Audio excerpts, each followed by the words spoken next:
Hello बच्चा लोग, कैसे हैं आप लोग।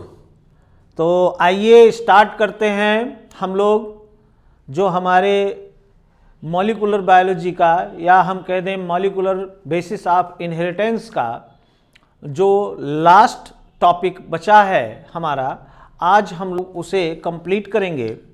तो हमारा जो ये 4th लेक्चर है, इस लेक्चर में हम लोग क्या क्या कंप्लीट करेंगे इसको हम लोग देखते हैं बेटा।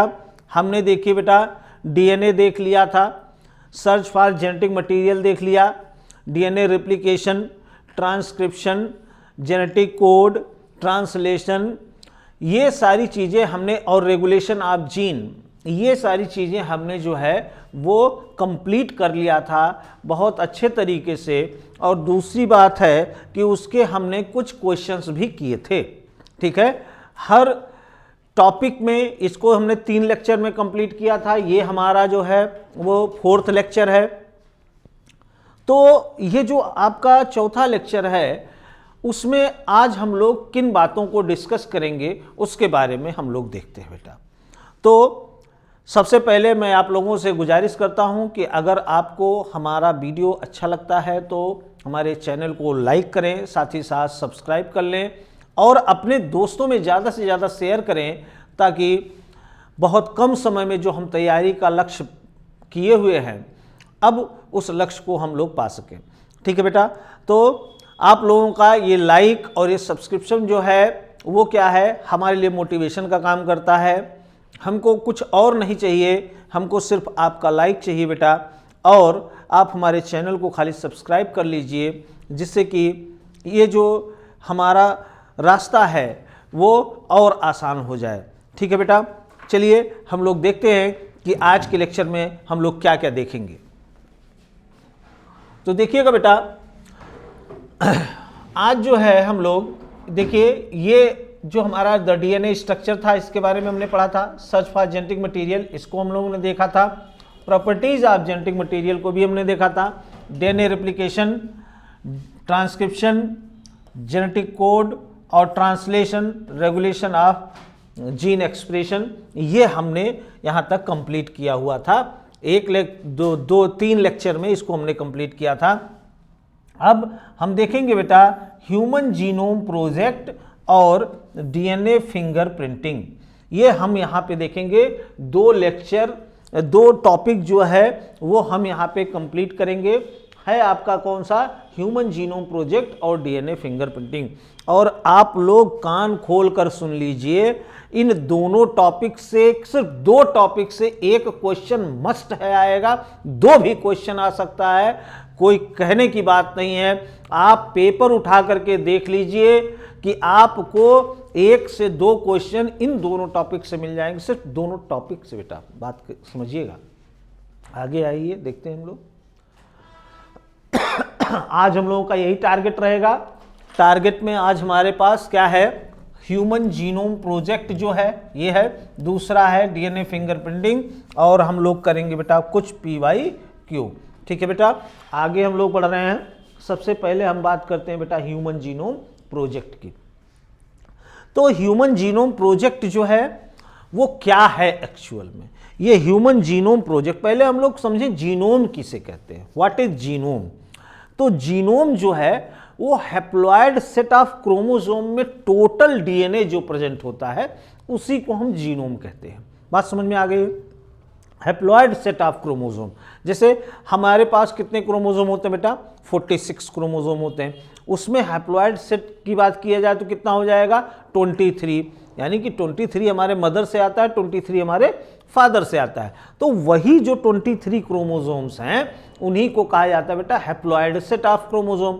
अब इन 23 क्रोमोसोम में टोटल डीएनए जो प्रेजेंट होता है वही क्या कहलाता है बेटा, जीनोम कहलाता है। ठीक है, आइए अब देखते हैं हम लोग ह्यूमन जीनोम की अगर हम बात करें बेटा, तो ये क्या है, DNA packed in 23 different chromosome, हम जान ही रहे हैं। और ह्यूमन जीनोम प्रोजेक्ट जो स्टार्ट किया गया था, ये किया गया था बेटा 1990 से 2003 तक। ठीक है, 2003 तक, यानी कि पूरा ये 13 साल का ये एक प्रोजेक्ट रहा है। 13 ईयर्स का ये प्रोजेक्ट रहा है बेटा। ये बहुत बड़ा प्रोजेक्ट रहा है, ये छोटा मोटा प्रोजेक्ट नहीं है कि 1-2 साल में ख़त्म होने वाला प्रोजेक्ट है। अब इस चीज़ को किया जाए आज के डेट में, उस समय तो नहीं बेटा, लेकिन आज के डेट में अगर इस काम को किया जाए, किसी के एक ह्यूमन के जीनोम को सीक्वेंस करना हो, तो आज जो है बहुत ज़्यादा समय नहीं लगेगा। जहाँ पे ये 13 साल लग गया, वहाँ पे आज जो है कुछ दिनों में ही ये सीक्वेंस हो जाएगा, 1-2 दिन में, 3 दिन में ही सीक्वेंस हो जाएगा, जो आज 13 साल। क्यों? क्योंकि जो टेक्नोलॉजी है उसका इम्प्रूवमेंट हुआ है, नई नई टेक्नोलॉजीज आई हैं। तो यहाँ पे अब हम जो है पूरा जीनोम वो बहुत कम दिनों में ही सीक्वेंस कर लेंगे। ठीक है बेटा। तो अब ये जो है the sequence of nucleotide and mapping of all the genes in the human genome, क्या इसमें रहा है बेटा? इसमें इफर्ट क्या लोगों का रहा है, क्या करने के लिए? जितना जीन है उसको आइडेंटिफाई करना, साथ ही साथ जो पूरा जीनोम है उस जीनोम का जो सीक्वेंस है उस सीक्वेंस को जो है वो सीक्वेंस कर देना, यानी कि कौन कौन से न्यूक्लियोटाइड किस पोजीशन पे हैं तो उस पोजीशन को वहाँ पे फिक्स कर देना। साथ ही साथ अब हम देखते हैं बेटा कि ह्यूमन में डीएनए कितना होता है, तो डीएनए होता है बेटा 3.3 × 10⁻9, 3.3 × 10⁻9 बेस पेयर है। बात समझिएगा बेटा, ये हैप्लॉइड का है, डिप्लॉइड का क्या हो जाएगा, मल्टीप्लाई हो जाएगा 2 से, तो कितना हो जाएगा 6.6 × 10⁻9 बेस पेयर। ठीक है बेटा। आगे हम लोग देखते हैं, अब हम बात करते हैं बेटा व्हाट इज द गोल्स। तो ये जो आपका ह्यूमन जीनोम प्रोजेक्ट रहा है, ह्यूमन जीनोम प्रोजेक्ट रहा है, ये ह्यूमन जीनोम प्रोजेक्ट जो है ये एक मेगा प्रोजेक्ट रहा है। ठीक है बेटा। क्यों रहा है, बात समझिएगा, ये क्या है, ये मेगा प्रोजेक्ट रहा है। ठीक है। अब ये मेगा प्रोजेक्ट क्यों रहा है इसके बारे में हम लोग समझ लें।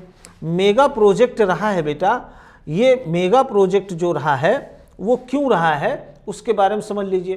क्योंकि सबसे पहली बात अगर हम लोग देखें बेटा, सबसे पहली बात अगर हम लोग देखें तो इसमें क्या रहा है कि ये जो है आपका टाइम की बात कर ले, टाइम की बात कर ले तो टाइम इसमें कितना लगा बेटा, 13 ईयर्स लगे हैं। कितने लगे बेटा, 13 ईयर्स लगे हैं। पहली बात मेगा प्रोजेक्ट का कारण क्या है। दूसरा, अगर हम कहें कि इसमें कॉस्ट क्या लगी है बेटा, कॉस्ट क्या लगी है, तो बहुत पैसा लगा बेटा। एक न्यूक्लियोटाइड को सीक्वेंस करने का जो कॉस्ट था वो था $3। ठीक है। तो आपके पास सीक्वेंस कितने हैं बेटा, 3.3 × 10⁻9 बेस पेयर है आपके पास। तो इसी में 3 का जब मल्टीप्लाई करेंगे तो लगभग 10 बिलियन, बात समझिए बेटा, 10 बिलियन USD, यानी 10 बिलियन जो है वो डॉलर, US डॉलर जो है यहाँ पे इसका कॉस्ट पड़ा था। तो ये बहुत बड़ा अमाउंट होता है, बहुत बड़ा पैसा होता है बेटा। तो यहाँ पे आप समझ सकते हैं कि कितना ज़्यादा जो है ये पैसा इसमें लगा हुआ था। तीसरा इसका क्या है, मेगा प्रोजेक्ट हम इसको क्यों कहेंगे, क्योंकि यहाँ पे इसको स्टार्ट करने वाली एजेंसीज बहुत बड़ी बड़ी एजेंसीज थी। पहली एजेंसी है बेटा NIH, ये अमेरिका की है। NIH national institute of health, क्या है बेटा, नेशनल इंस्टीट्यूट ऑफ हेल्थ। ठीक है, ये रहा है। और उसके बाद जो है US department of energy, department of energy, इन दोनों लोगों ने मिल करके, इनके दोनों के कोलैबोरेशन से मिल करके जो है वो स्टार्ट किया गया। लेकिन बाद में जब ये देखा गया कि ये दोनों संस्थाएं अकेले काम नहीं कर पाएंगी, पूरे जीनोम को सीक्वेंस नहीं कर पाएंगी, तब इन्होंने थोड़ा थोड़ा काम जो है वो डिस्ट्रीब्यूट कर दिया और लोगों को इसमें इंक्लूड किया। तो और लोगों में इंक्लूड थे वेलकम ट्रस्ट। वेलकम ट्रस्ट ये आपका यूके का है बेटा, ये कहाँ का है? यूके का है, यूनाइटेड किंगडम। ऐसा नहीं उत्तराखंड समझ लेना, ये यूके वाला है, ठीक है। तो ये यूके का है। उसके बाद अगर हम बात करें तो यहाँ पे बहुत सारे देश जुड़ गए और साथ में, जैसे जापान हो गए, चाइना हो गया, ठीक है बेटा, और आपका जर्मनी हो गया। तो ये देश भी यहाँ पे जुड़ गए। क्यों? क्योंकि इनको ये सीक्वेंस करना था। बात समझ में आ गया। और ये मेगा प्रोजेक्ट होने का एक रीजन और रहा है कि पूरे ह्यूमन जीनोम को सीक्वेंस करना था, पूरे को सीक्वेंस करना था। और एक रीजन रहा है कि जितने भी आपके जीन थे, यानी उस समय माने जाते थे कि लगभग यहाँ पे 25 से 40,000 या 50,000 के आसपास जीन हैं, तो उन जीन को सीक्वेंस करना है, तो जीन को आइडेंटिफाई भी करना है, ये बात थी। तो इसलिए हम इसको मेगा प्रोजेक्ट कहते हैं। तो आपके बोर्ड में भी ये क्वेश्चन पूछा जाता है कि जो ह्यूमन जीनोम प्रोजेक्ट है, HGP है, वो मेगा प्रोजेक्ट क्यों है? इसके लिए आप यहाँ पे ये आप इसको डिस्क्राइब कर सकते हैं, क्योंकि इतनी बातें यहाँ पे हैं, इसलिए इसको जो है एक मेगा प्रोजेक्ट कहा जाता है बेटा। तो समझ में आ गया होगा मेरे ख्याल से। अब हम बात करते हैं what was the goal of HGP। बात समझिए यहाँ पे।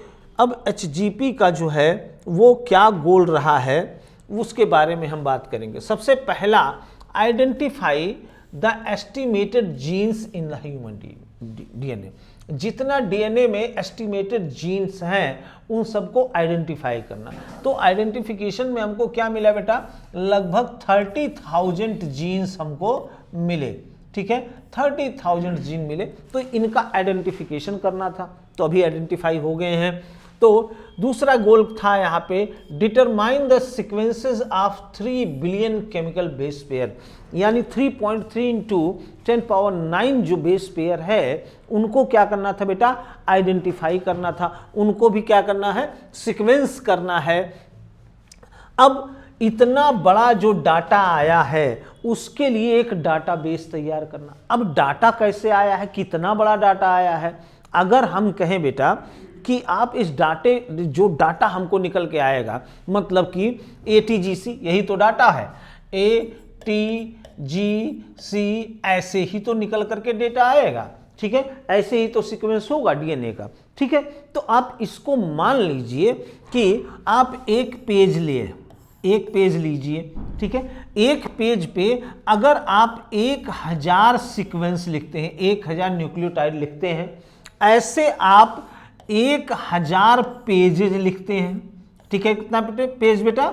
1000 पेज लिखते हैं और ये आप बना देते हैं एक बुक। क्या बना देते हैं बेटा? एक बुक बना देते हैं।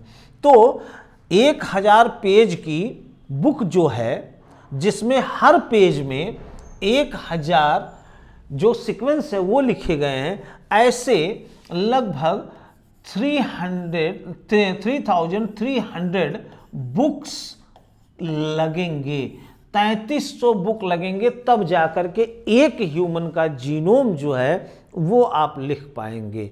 तो आप समझ सकते हैं कि ये कितना बड़ा काम था। तो यही जो आपका 3 बिलियन केमिकल बेस पेयर थे, उन्हीं को यहाँ पे लिखना था। उसी के लिए एक डाटाबेस तैयार करना था। ये डाटाबेस कंप्यूटराइज्ड था। क्या बेटा? ये कैसा था? कंप्यूटराइज्ड था, ठीक है, ये कंप्यूटराइज्ड था। अब देखिए, अब यहाँ पे जब आपने डाटाबेस तैयार कर लिया तो टूल्स आप क्या करेंगे बेटा? इम्प्रूव करेंगे। जो आपके पास कंप्यूटराइज्ड टूल्स हैं उनका भी इम्प्रूवमेंट करना कुछ इस तरह से, ताकि डेटा का एनालिसिस हम कर सकें, डेटा एनालाइज हम कर सकें। कि हमको मान लीजिए किसी जीन का थोड़ा सा सीक्वेंस पता है, उस जीन को हमको जाके पता करना है कि वो कहाँ पे है, किस जगह पे है, तो हम उस जीन के सीक्वेंस से ये मदद पा सकते हैं कि हमारा वो जो जीन का सीक्वेंस थोड़ा सा है तो कंप्लीट जीन कहाँ पे प्रेजेंट है, इसी डाटाबेस से हमको पता चल जाएगा, तो हम यहाँ पे पता कर सकते हैं। तो उसके लिए क्या है, आपको टूल्स जो हैं, टूल्स यहाँ पे आप समझिए बेटा, टूल्स क्या है, टूल्स है भाई कंप्यूटर के लिए टूल क्या है, आपका सॉफ्टवेयर। तो ऐसे ऐसे सॉफ्टवेयर्स को डेवलप करना, सॉफ्टवेयर को डेवलप करना और हार्डवेयर को डेवलप करना, जिससे कि हम डेटा एनालिसिस आसानी से कर सके, ये भी काम था। अब transfer related technologies to other sectors such as industries, ठीक है, जैसे अब हम बात कर सकते हैं कि जैसे जो डेटा हमने अभी कलेक्ट करके रख लिया है तो उसको हम ट्रांसफ़र भी हमको करना है। ऐसा नहीं कि उसको रख लिया है तो हम ही रखे रहेंगे, हम ही सारा जानते रहेंगे, ऐसा नहीं है। वो क्या है, पब्लिकली उसको हम क्या कर देंगे कि वो सबके लिए एक्सेसिबल हो, ठीक है। तो जैसे यहाँ पे आप इंडस्ट्री को आप दे रहे हैं, कोई काम हो रहा है इंडस्ट्री में हो रहा है, मेडिकल की इंडस्ट्री है या और किसी चीज़ की इंडस्ट्री है जहाँ पे जो है सीक्वेंस का काम है, जानना चाहता है, तो वहाँ पे फ्रीली अवेलेबल होता है। आज भी, आज आप जाइए NCBI के डेटाबेस पे जाइए, वहाँ पे आपको जिस भी ऑर्गेनिज्म, मॉडल ऑर्गेनिज्म का जीनोम सीक्वेंस चाहिए वहाँ पे आपको फ्रीली अवेलेबल आपको मिल जाएगा, ठीक है।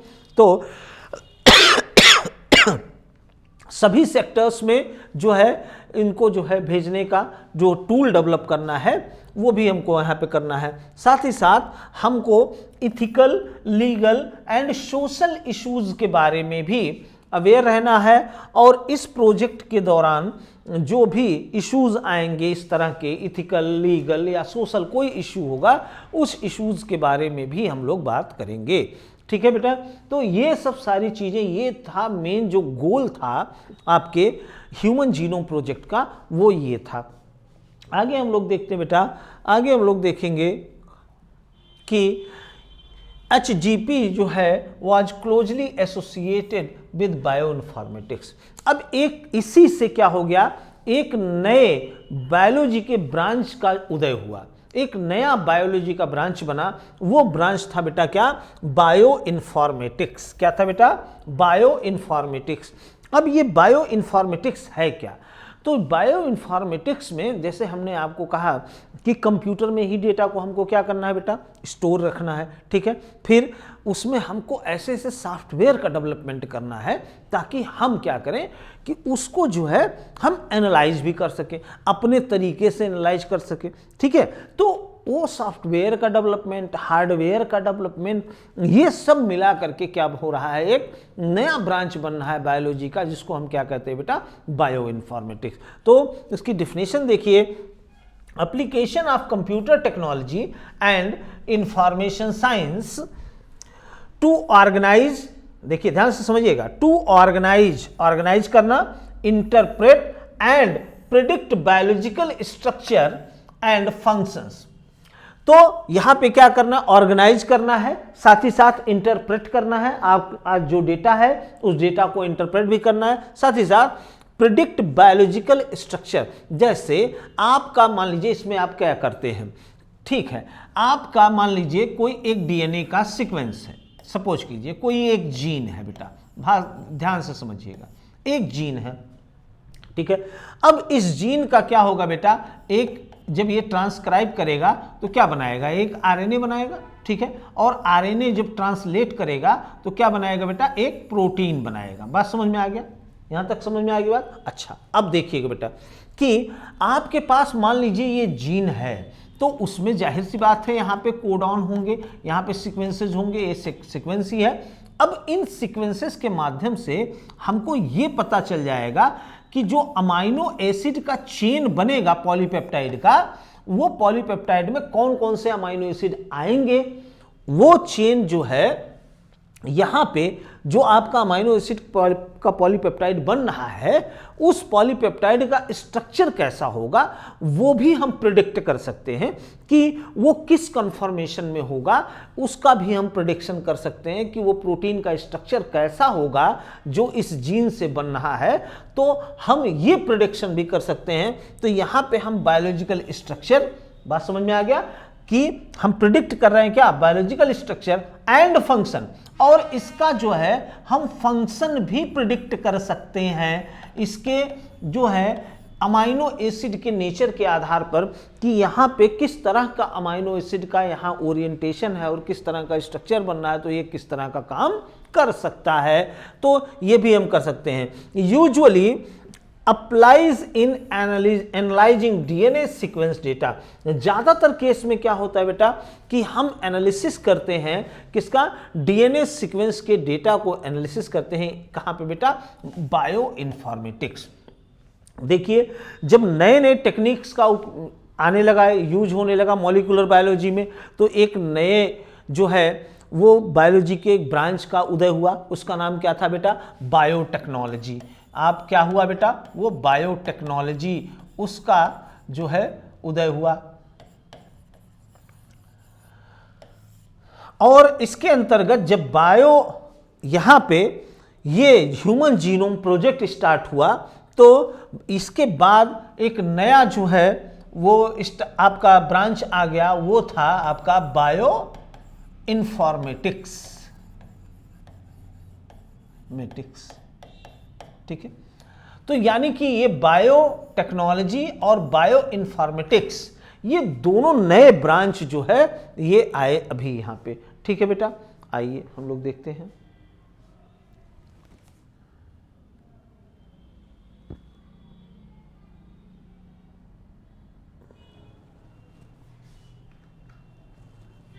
अब हम बात करेंगे बेटा यहां पे हम लोग अब बात करेंगे देखिए मेथडोलॉजी। अब हम क्या मेथड उपयोग करेंगे,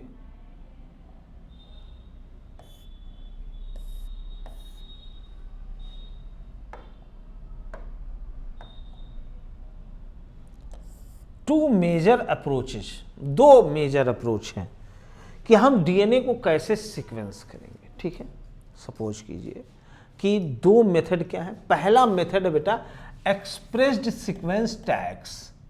एक्सप्रेस सीक्वेंस टैग मतलब हो गया कि जो सभी genes, all genes that are expressed as RNA. तो इसमें क्या करेंगे बेटा, जैसे मान लीजिए कि ये एक सेल है और सेल के अंदर ये आपका क्या है बेटा, डीएनए है। सपोज कीजिए ये डीएनए है, न्यूक्लियस के अंदर रखा हुआ, ठीक है।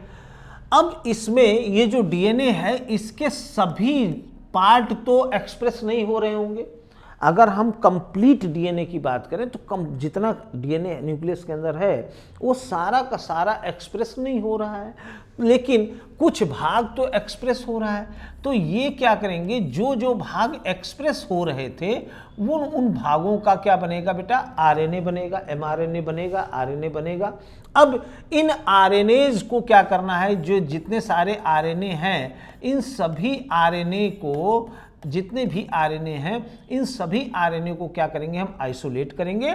इनका हमको क्या करना है बेटा, इनका हमको सीक्वेंस कर लेंगे।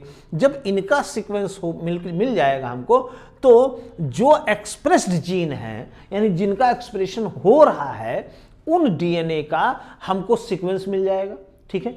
लेकिन अगर हम देखें बेटा, मोटी मोटा देखें तो 98% जो भाग होता है डीएनए का वो नॉन कोडिंग होता है। क्या होता है बेटा, वो नॉन कोडिंग होता है, ठीक है। यानी कि 98% भाग कोड ही नहीं होगा, सिर्फ 2% भाग है जो कोडिंग रीजन है। अब बताइए, यानी कि हम अगर एक्सप्रेस सीक्वेंस टैग्स से बात करें तो सिर्फ दो ही, मैक्सिमम हम 2% भाग ही क्या कर सकते हैं, उसका जो है सीक्वेंस कर सकते हैं और नहीं कर सकते। 98% भाग को सीक्वेंस नहीं कर सकते हैं। चलिए, लेकिन ये भी हमारा जो है एक बहुत ही महत्वपूर्ण है। इसलिए ये महत्वपूर्ण है, इसलिए ये बहुत इंपॉर्टेंट है क्योंकि हमको कम से कम यहाँ पे पता चल रहा है कि कौन कौन से जीन एक्सप्रेस हो रहे हैं, उसका कुछ पार्ट तो कम से कम हमको मिल रहा है। ठीक है, पूरा का पूरा नहीं मिल रहा है तो थोड़ा पार्ट ही तो सही वो तो हमको मिल रहा है कि जो एक्सप्रेस हो रहे हैं। ठीक है, तो इसके वजह से भी हम कुछ भाग जो है वो सीक्वेंस कर ले रहे हैं। दूसरा क्या है, सीक्वेंस एनोटेशन। सीक्वेंस एनोटेशन में क्या होता है, अब हम क्या करेंगे बेटा कि हम आरएनए के चक्कर में नहीं रहेंगे। यहाँ पे हम क्या कर लेंगे बेटा, यहाँ पे जो है हम लोग जो है करेंगे कि यहाँ इसका जो पूरा डीएनए है हम पूरा का पूरा डीएनए आइसोलेट कर लेंगे। क्या कर लेंगे बेटा, पूरा का पूरा डीएनए आइसोलेट कर लेंगे। जब हम इसका पूरा डीएनए आइसोलेट कर लेंगे और इस डीएनए को हम कई फ्रेगमेंट में तोड़ देंगे, कई हिस्से में तोड़ देंगे, और तोड़ने के बाद अलग अलग फ्रेगमेंट को फिर हम क्या करेंगे, सीक्वेंस करेंगे। इसी को हम कहते हैं बेटा सीक्वेंस एनोटेशन। ठीक है, तो sequencing the whole genome which contain all the coding and non coding. अब यहां पे सभी भाग हो गए, कोडिंग वाले भी आ जाएंगे और नॉन कोडिंग भी आ जाएंगे। Sequences and later assign the different region in the sequences with the function. और बाद में हम क्या करेंगे, इनको हम सीक्वेंस कर लेंगे। सीक्वेंस करने के बाद हम इनका जो है फंक्शन, उस सीक्वेंस का क्या क्या फंक्शन है, ये सारी चीज़ें, और रीजन कौन सा रीजन है, ये कोडिंग है, नॉन कोडिंग है, ये सारी चीज़ें हम डिटरमाइन कर लेंगे बाद में। ठीक है, इसी को कहा गया बेटा सीक्वेंस एनोटेशन मेथड। ठीक है, तो दो मेथड उपयोग में लाए गए, पहला था एक्सप्रेस सीक्वेंस टैग, दूसरा था सीक्वेंस एनोटेशन। ठीक है, तो ज़्यादा से ज़्यादा हम किससे कर रहे हैं, सीक्वेंस एनोटेशन से हम ज़्यादा से ज़्यादा डीएनए का भाग कर रहे हैं, जबकि एक्सप्रेस टैग वाले से हम लोग बहुत कम मात्रा में, लगभग 2% की मात्रा में हम कर सकते हैं। ठीक है बेटा, आगे हम लोग बढ़ते हैं। तो प्रोसीजर की बात करें बेटा, क्या प्रोसीजर होगा इसमें, कौन कौन से स्टेप्स होंगे जिसको हम फॉलो करके ये काम कर सकते हैं। तो पहला स्टेप होगा बेटा, अभी हमने आपको बताया, isolate total DNA from a cell. किसी सेल से जो है हम क्या करेंगे, टोटल डीएनए पहले हम, ये ज़्यादातर उपयोग में ला रहे हैं कौन सा, हम यहाँ पे उपयोग में ला रहे हैं बेटा सीक्वेंस एनोटेशन वाला। ठीक है, तो हम क्योंकि हमको पूरा करना है तो हम उसी का उपयोग करेंगे। ठीक है, तो यहाँ पे हम क्या करेंगे, डीएनए को, पूरे जीनोम को हम आइसोलेट कर लेंगे, फिर इसको कन्वर्ट इनटू रैंडम फ्रेगमेंट्स। इसको हम रैंडम फ्रेगमेंट्स में क्या करेंगे बेटा, कन्वर्ट करेंगे, रैंडम फ्रेगमेंट्स में कन्वर्ट करेंगे यहाँ पे। और किसका उपयोग करेंगे यहाँ पे हम बेटा, रिस्ट्रिक्शन एंजाइम्स, जो रिस्ट्रिक्शन एंडोन्यूक्लियेजेस हैं उनका उपयोग करके इनको हम छोटे छोटे फ्रेगमेंट्स में तोड़ देंगे। फिर अब उन फ्रेगमेंट्स को हम क्या करेंगे, सेपरेट करेंगे। इन फ्रेगमेंट्स को सेपरेट करेंगे एगरोज जेल इलेक्ट्रोफोरेसिस के द्वारा। एगरोज जेल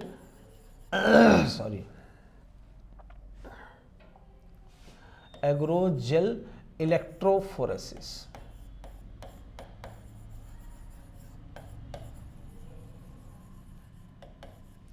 सिस के द्वारा हम अलग कर लेंगे सभी फ्रेगमेंट्स को, छोटे बड़े जितने भी फ्रेगमेंट है सबको अलग कर लिया। और अब हर फ्रेगमेंट को जो है हम सुटेबल होस्ट में उसको क्लोन करेंगे। चाहे वेक्टर का उपयोग हम यहाँ पे क्या करेंगे, यहाँ पे चूंकि हमारे पास जो फ्रेगमेंट है वो बहुत बड़े बड़े फ्रेगमेंट है, तो हम ऐसे वेक्टर का चुनाव करेंगे जो उन बड़े फ्रेगमेंट को अपने अंदर रिटेन कर सके, या जिसके अंदर वो क्षमता हो जो बड़े फ्रेगमेंट को अपने अंदर रिटेन कर सकता हो। तो वो है आपके बाक और याक। बाक मतलब होता है बेटा बैक्टीरियल आर्टिफिशियल क्रोमोसोम, याक का मतलब होता है ईस्ट आर्टिफिशियल क्रोमोसोम। फिर से आप सुन लीजिए, बैक्टीरियल आर्टिफिशियल क्रोमोसोम और ईस्ट आर्टिफिशियल क्रोमोसोम। ठीक है, तो अब यहाँ पे हमारे ये बड़े बड़े फ्रेगमेंट्स जो हैं वो इनके माध्यम से हमने क्या किया है, वो उनको क्लोन कर दिया है। और जब क्लोन कर देंगे तो उसको हम क्या कराएंगे, प्रोपागेट कराएंगे, तो इनका नंबर क्या होगा, बढ़ेगा, जिससे कि हमारे क्लोन्ड डीएनए का जो नंबर है वो भी क्या हो जाएगा, बढ़ जाएगा। ठीक है, तो इसी को हम कहते हैं एम्प्लीफिकेशन। क्या कहते हैं, एम्प्लीफिकेशन। तो एम्प्लीफिकेशन हम क्या दो तरीके से कर सकते हैं। पहला तरीका तो ये हो गया कि हम किसी सेल के अंदर हम अपने डीएनए को डाल दें और क्लोनिंग के माध्यम से हम इसको अपने डीएनए किसी होस्ट में डाल दें और उसको प्रोपागेट कराएं। जैसे कि बैक्टीरियल सेल में हमने डाल दिया, तो बैक्टीरिया को हम जान रहे हैं कि बैक्टीरिया 20 मिनट में 40 मिनट में क्या होता है, डबल हो जाता है। तो वो क्या करेगा, लगातार डबल होगा तो पूरे जीनोम को डबल करते हुए जाएगा ना भाई। तो वो क्या करेगा, साथ साथ में हमारा जो डीएनए है उसको भी डबल करता हुआ जा रहा है। तो उससे क्या होगा बेटा कि कम समय में अधिक से अधिक नंबर ऑफ डीएनए की कॉपी जो है हमको मिल जाएगी। वहीं पे हम दूसरा मेथड भी अप्लाई कर सकते हैं। दूसरा मेथड है हमारा पीसीआर का मेथड। पीसीआर से भी हम अपने एक डीएनए की कॉपी को करोड़ों डीएनए की कॉपी में हम कन्वर्ट कर सकते हैं, अगर हमको उसका प्रॉपर प्राइमर पता है। ठीक है, तो हम पीसीआर के माध्यम से बढ़ा लें चाहे क्लोनिंग के माध्यम से बढ़ा लें, तो हम दोनों तरीके से क्या करते हैं बेटा, उस फ्रेगमेंट का एम्प्लीफिकेशन करते हैं। ठीक है, तो एम्प्लीफिकेशन कर लिया। अब हम क्या करेंगे बेटा, फ्रेगमेंट का सीक्वेंस करेंगे। अब सबको हमने क्या किया है, इसका एक लाइब्रेरी बना दिया है, तो इसको हम कहते हैं बेटा जीनोमिक लाइब्रेरी। ठीक है, अब क्या हुआ, हर फ्रेगमेंट को, जैसे हमारे पास मान लो 50 फ्रेगमेंट मिल गए, तो उन सभी को हमने क्या किया, 1 2 3 नंबर डालते हुए हमने उनको कहीं पे रख दिया। अब पहले नंबर को, दूसरे नंबर को, तीसरे नंबर को एक एक करके हम क्या करेंगे, सीक्वेंसिंग करेंगे। ठीक है, तो बैक्टीरियल आर्टिफिशियल क्रोमोसोम में अगर हमने रखा है तो जितना पार्ट है, मान लीजिए ये समझिए ये बैक्टीरियल आर्टिफिशियल क्रोमोसोम है, और इसके अंदर जो है ये हमारा डीएनए, हमने जो डीएनए रखा हुआ ये डीएनए है। तो इसका सीक्वेंस तो हमको पता ही है ना, इसका सीक्वेंस तो हमको पता ही है। इसका नहीं पता है तो हम क्या करेंगे, सीक्वेंसिंग करेंगे सबका, और इतना हमको पता है कि ये यहाँ से लेकर के यहाँ तक तो भाई बैक्टीरिया का है, तो उसको छोड़ देंगे और यहाँ से यहाँ तक का सीक्वेंस हम क्या करेंगे, लिख लेंगे या नोट कर लेंगे। बात समझ में आ गया। तो अब उससे हम क्या कर रहे हैं कि हम इसकी सीक्वेंसिंग करेंगे। ठीक है, तो हम पूरे क्रोमोसोम की एक्चुअल में करते हैं, तो एक एक को ले करके हम इस तरह से इसका सीक्वेंसिंग करते हैं। तो ये जो सीक्वेंसिंग होता है ये होता है ऑटोमेटेड डीएनए सीक्वेंसर से। ये एक मशीन है, अब आ गया है ये मशीन, और ये मशीन जो है क्या करती है, इस मशीन के अंदर आप डीएनए डाल दीजिए और कुछ केमिकल्स हैं वो डाल दीजिए, तो ये क्या करता है, ये सीक्वेंसिंग जो है अपने आप से कर लेता है कि इस डीएनए पे कौन कौन से बेस पेयर लगे हुए हैं, वो उसी ऑर्डर में उस बेस पेयर को बताता हुआ चला जाएगा, और ये जो है इसका जो डेटा है वो भी कंप्यूटर में सेव होता चला जाएगा कि इसके बाद ये डीएनए है, इसके बाद ये है। आप उसको चाहें तो पेपर पे भी ले सकते हैं, आप उसको चाहें तो कंप्यूटर में ही रख सकते हैं, तो वो आपके ऊपर है ये पूरी तरह से। ठीक है, तो यहाँ पे क्या किया गया बेटा, ये डीएनए सीक्वेंसर हो गया। अब यहाँ पे क्या हुआ कि ये डीएनए सीक्वेंसिंग जो होता है वो किसके मेथड से होता है, तो अभी आप लोग सीक्वेंसिंग का मेथड तो आपको नहीं पढ़ाया जाएगा कि किस मेथड से किया जाता है, बस उस साइंटिस्ट का नाम जान लीजिए जिस मेथड से डीएनए सीक्वेंसिंग किया जाता है। सीक्वेंसिंग अभी आपको नहीं, आपके उसमें नहीं है। हाँ, अगर आप जो है बायोटेक्नोलॉजी लिए होते 12th में, 11-12th में आपने बायोटेक्नोलॉजी ऑप्ट किया होता तो वहाँ पे आपको सीक्वेंसिंग कुछ बताया जाता। ठीक है, यहाँ पे आपको सीक्वेंसिंग नहीं बताया जाएगा। ठीक है, तो चलिए देखिए, तो ये जो है फ्रेडरिक सेंगर मेथड के द्वारा, यहाँ पे ध्यान से देखिएगा इन साइंटिस्ट का नाम, ये बहुत ही इंपॉर्टेंट साइंटिस्ट है, फ्रेडरिक सेंगर मेथड का उपयोग किया जाता है।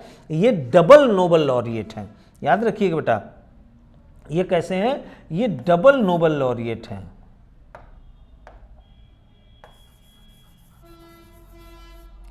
डबल नोबेल लॉरिएट, ठीक है, ये डबल नोबेल, इनको 2 बार नोबेल प्राइज मिला है बेटा।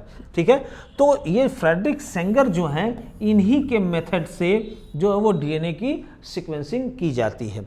ठीक है, फिर sequencer are arranged based on overlapping region present in them. अब देखिए यहाँ पे जो सीक्वेंसेस हैं, अब यहाँ पे आपने क्या किया, इसका सीक्वेंसिंग हो गया, इसका हो गया, इसका हो गया, यहाँ से कर लिया, ठीक है, यहाँ वाला भी हो गया, ऐसे सीक्वेंस आप कर लिए। अब देखिएगा बेटा, यहीं पे आप समझिए तो ओवरलैपिंग के रीजन के आधार पर हम इनको क्या करेंगे, नंबर करेंगे, किसको किसको रखना है किसको नहीं रखना है। तो इसका देखिए ओवरलैपिंग यहाँ है, इसका ओवरलैपिंग यहाँ है, तो इसके बाद ये वाला ही होगा, ठीक है। अब इसका ये वाला ओवरलैपिंग है इसके साथ में है, तो इसके बाद ये वाला आएगा, ठीक है। इसका ओवरलैपिंग यहाँ तक है, तो इसके बाद क्या आएगा, ये वाला आएगा। इसका ओवरलैपिंग इसके साथ है, तो ये वाला आएगा, ठीक है। तो इससे क्या हो गया कि हम जो है एक सीक्वेंस जो है हमको मिल जाएगा ओवरलैपिंग के कारण से, कि किसके बाद कौन सा सीक्वेंस है, ये हमको ओवरलैप्ड रीजन से पता चल जाएगा, ठीक है बेटा। आइए देखते हैं हम। तो अब हमने ओवरलैप करके हमको पता चल गया, और पूरा हम क्या करेंगे, alignment of sequences using computer based program. तो कंप्यूटर में जो हमने प्रोग्राम बनाया है, जो हमने सॉफ्टवेयर डेवलप किया है, उसके आधार पर हम क्या करेंगे, इसको अरेंज कर देंगे।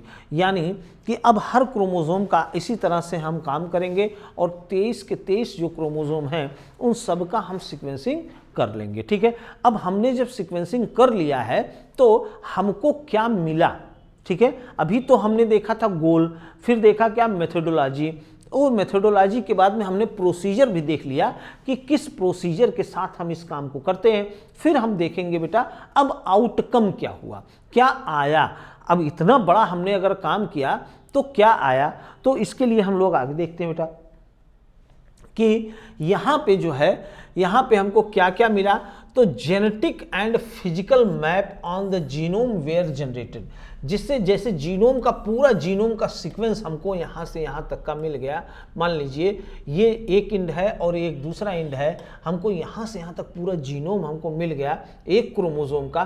तो इसमें हमने क्या किया, एक फिजिकल मैप तैयार किया, जिस ये इंफॉर्मेशन जो है वो किसके आधार पे था, वो था बेटा पॉलीमॉर्फिज्म के आधार पर। और ये जो पॉलीमॉर्फिज्म होता है वो एक होता है single nucleotide polymorphism, single nucleotide polymorphism, snips इसको बोलते हैं। इसके आधार पर जो है हमने यहाँ पे इसको फिजिकल मैप कर लिया कि कौन सा सेट कहाँ पे है, उस वहाँ पे जो है हमने इसको क्या किया कि एक फिजिकल मैप बना लिया। और साथ ही साथ कि polymorphism in restriction endonucleases recognition site.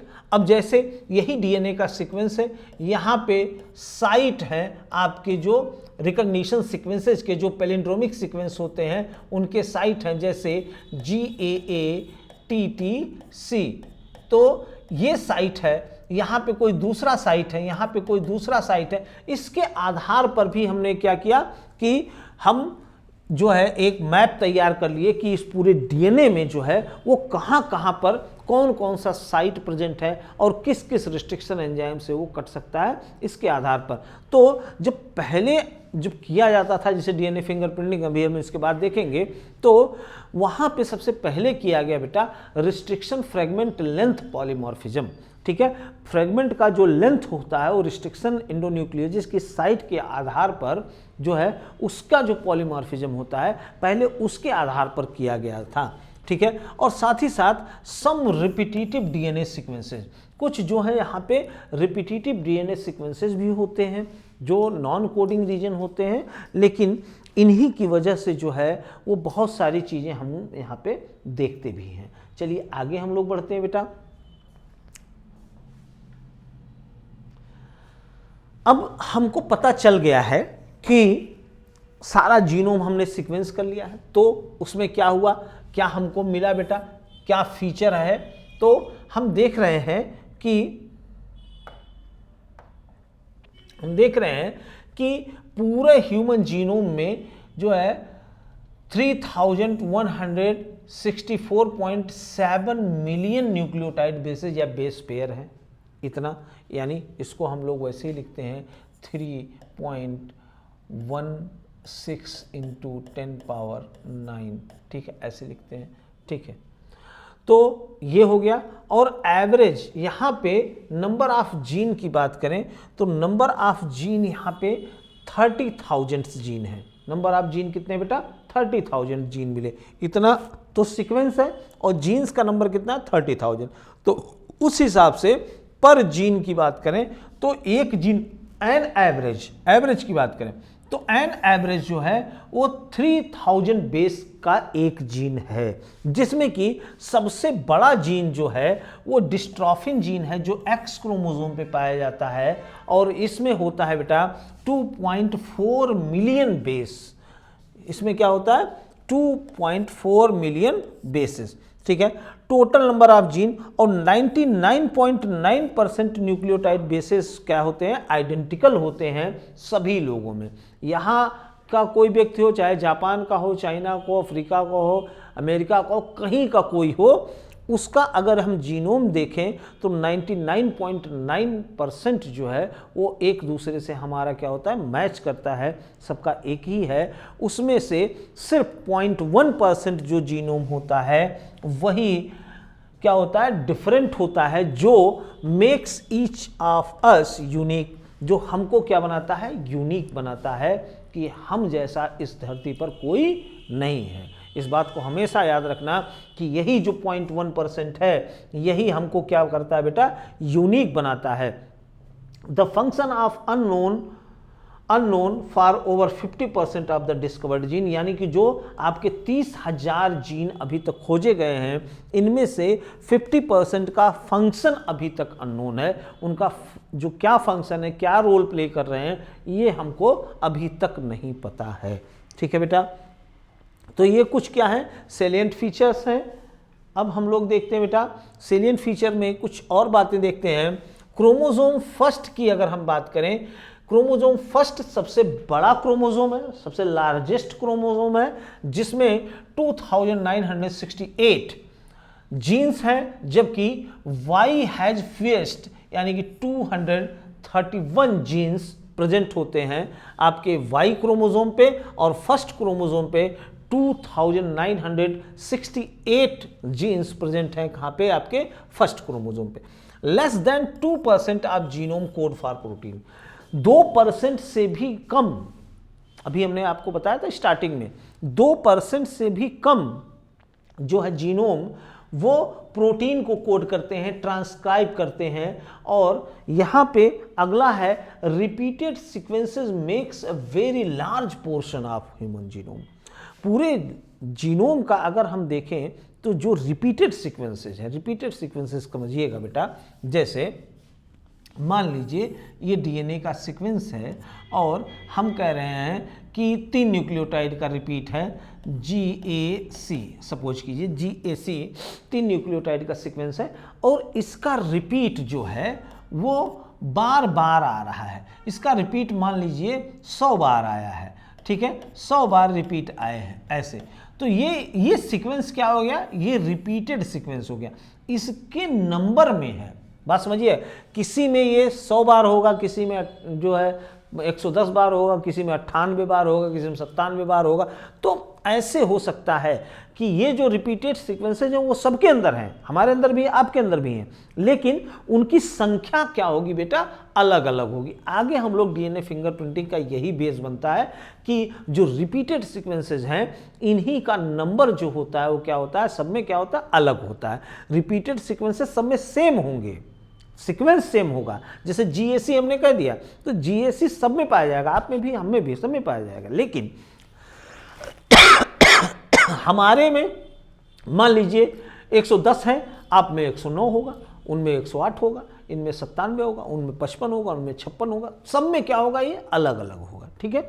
तो ये जो सीक्वेंसेज हैं ये सब में क्या होंगे, इनके नंबर्स क्या होंगे, वो अलग अलग होंगे, सीक्वेंसेस सब में होंगे। तो इन्हीं को रिपीटेड सीक्वेंसेस कहा गया है, और यही रिपीटेड सीक्वेंस जो है पूरे जीनोम का एक लार्ज साइज बनाते हैं। एक बहुत बड़ा पोर्शन जो है वो इन्हीं रिपीटेड सीक्वेंसेस का ही है, ठीक है, ठीक है। Repetitive sequences are stretch of DNA sequences that are repeated many times, they have no direct coding function.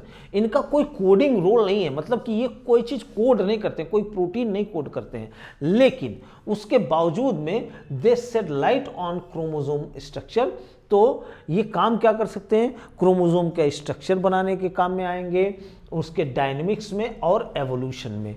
यानी कि जैसे जैसे ह्यूमन का एवोल्यूशन हुआ है वैसे वैसे ये एक ट्रेसेस, एक फुटप्रिंट की तरह ये काम कर रहे हैं कि किस किस तरह से हमारा एवोल्यूशन हुआ है, उसको भी हम देख करके ये बता सकते हैं कि हमारा इवोल्यूशनरी हिस्ट्री क्या है। ठीक है, तो ये यहाँ पे काम में आते हैं। जबकि 1.4 मिलियन लोकेशन पर single base DNA differences, single base याद रखिएगा, सिंगल न्यूक्लियोटाइड पॉलीमॉर्फिज्म, इसको हम कहते हैं सिंगल बेस का डिफरेंस होता है। जैसे मान लीजिए ये हमारा डीएनए का सीक्वेंस है और ये वाला जो है आपका डीएनए का सीक्वेंस है, ये वाला जो है वो आपका डीएनए का सीक्वेंस है। ठीक है, तो एक न्यूक्लियोटाइड का यहाँ पे इस पोजीशन पे मान लीजिए हमारे में यहाँ पे T है और आप में क्या हो जाए, G हो जाए, तो ये हमारे उसी पोजीशन पे जो है क्या हो गया, चेंज हो गया। इसी को आप क्या कहते हैं, सिंगल न्यूक्लियोटाइड पॉलीमॉर्फिज्म। और ये सिंगल न्यूक्लियोटाइड पॉलीमॉर्फिज्म जो है वो कितनी जगह है, 1.4 मिलियन लोकेशन पर पूरे जीनोम में कितना है बेटा, 1.4 मिलियन।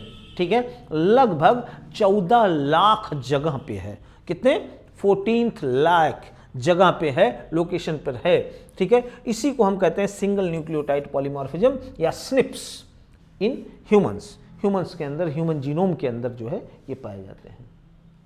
ठीक है बेटा, तो वो हमारा जो टॉपिक है डीएनए फिंगरप्रिंटिंग उसका ह्यूमन जीनोम प्रोजेक्ट का, वो कंप्लीट टॉपिक हो गया। अब दूसरा टॉपिक हम लोग शुरू करते हैं बेटा, डीएनए फिंगरप्रिंटिंग। तो कुछ चीजें हम लोग यहाँ पे सीख चुके हैं कि ये जो डीएनए फिंगरप्रिंटिंग का बेसिस है वो क्या था बेटा, वो था हमारा कि जो रिपीट्स थे, नंबर ऑफ रिपीट थे, यही क्या थे, जो नॉन कोडिंग पार्ट हैं डीएनए के, जो नॉन कोडिंग पार्ट हैं और रिपीट्स हैं, वही इसी का बेसिस बने हैं, पहला बेसिस। दूसरा बेसिस क्या हो सकता है बेटा, जो आपके रिस्ट्रिक्शन एंडोन्यूक्लियेजेस के जो साइट्स हैं वो भी क्या हो सकते हैं, बेसिस हो सकते हैं।